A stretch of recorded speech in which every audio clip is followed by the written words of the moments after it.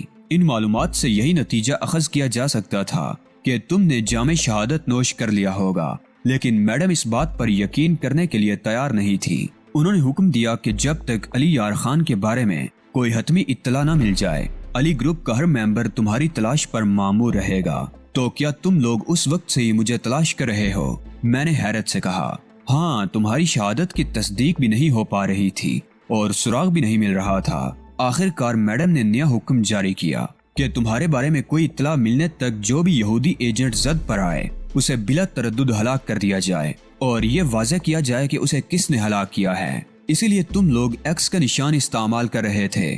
میں نے پوچھا۔